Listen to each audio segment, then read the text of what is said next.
Massively. Motherhood feels a bit like that rebirth, doesn't it? It's like, right, I'm Yeah. different now. Yeah. I do different things now. Who I was before is irrelevant.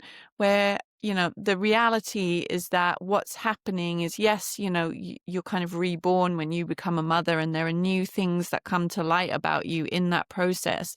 But also there is a bridging and emerging that happens. There are some pieces of you, previous you, that still have to come back in for landing, and the new pieces, and then they fit together, and it's like making sense of that. But I was in the thick of that transition where I was still waiting for the old pieces to come back in. The new Yeah. pieces were there, and I was my very human brain was just like, right, I need to make sense of this. I need to figure this out. Mm. And this is, I can just see the new bits here, and maybe that's who I am now. And let's just go with that for a bit.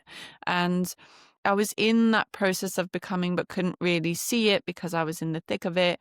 And it's so interesting, the words you use, when you start a business, it's like holding up a mirror to yourself. It is like that. And I was doing that, but I was wearing a mask as well. Mm. I was wearing not just one mask, I was probably wearing about 4 different masks, where I was like being the person I thought I always had to be, you know, presenting myself in the way I thought I had to, and it wasn't really me at all. So I was building a business, yes, but based on a mask that I didn't realize I was looking at. So there's been all of that as well, that like Yeah. unlearning and peeling back the layers and the masks. And I think that's why it's taken me so long to get here, like, 3 or 4 years, where I'm like, okay, I know where I'm headed now. I have a map. I feel like I am the most me I have ever felt. Like, I don't even have the energy to pretend to be anything else at this point. Like, I'm Good.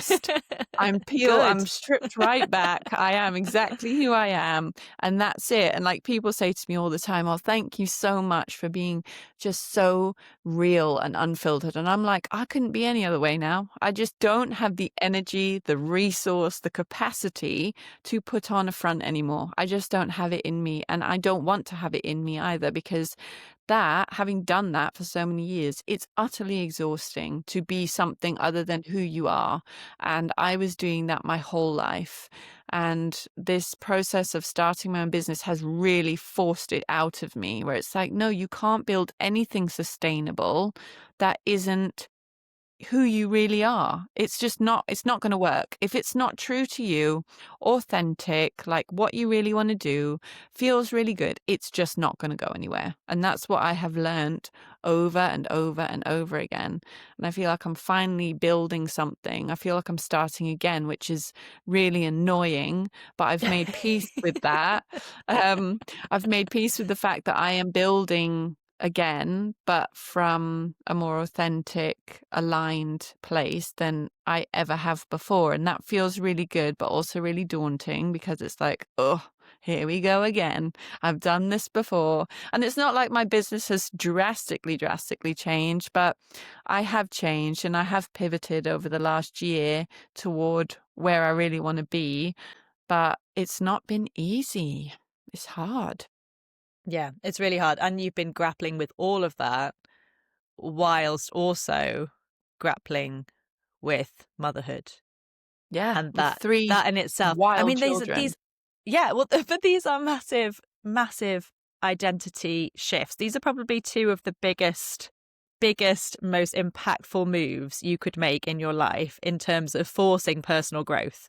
So you become, and I've done the same thing, so I get it. Like, Yeah, I you're in became it a as well. mum.